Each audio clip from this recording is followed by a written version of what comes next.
Guys, ito ang ating tilapia na mayroong papaya. Ang lasa niya ay sweet and sour.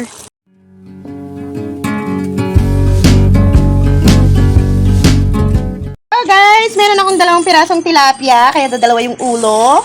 And then, hinihiwa-hiwa ko lang 2, 4, 6, 8 pieces. And meron akong papaya, yung kalahati kahapon ay sinahog ko sa tinolang native na manok. Ngayon, itong kalahati ay aking lilinisin. Uh-oh. Aking lilinisin. Aking hihiwain pala.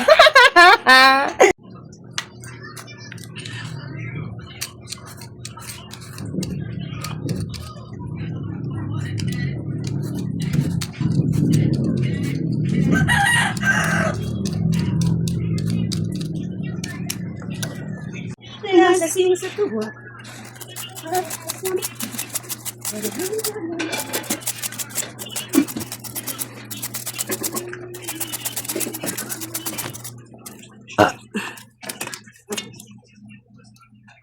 Parang gigil ba na ano? May galit. Oh, yeah! Joke lang. Gigil na ano dapat? May pagmamahal. Yan. Ano na, baka pati kamay ko magadgad din.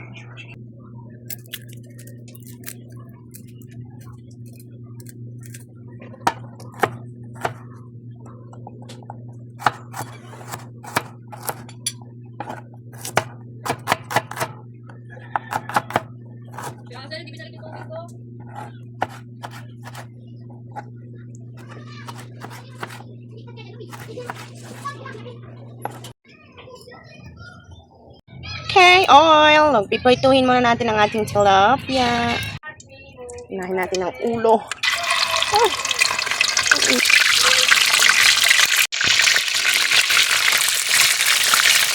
Yung ating pinipito guys, ay ako ay magsusunog doon.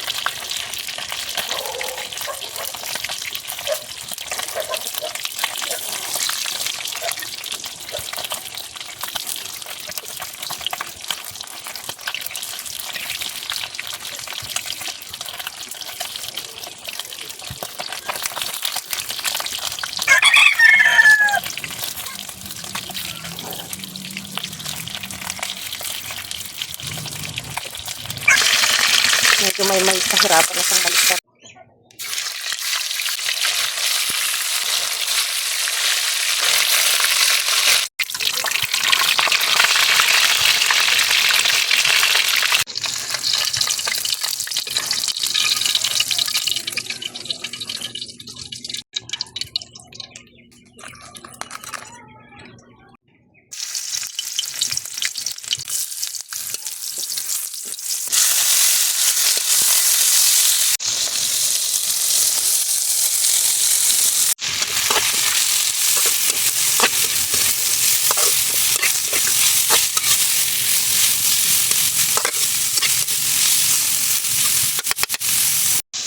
Add na natin ng water, guys.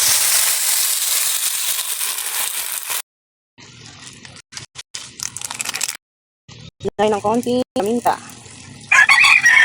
And salt, guys. And sugar.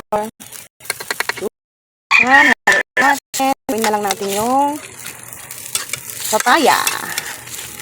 Yan. Lagyan na natin, guys, itong tomato sauce. Yan.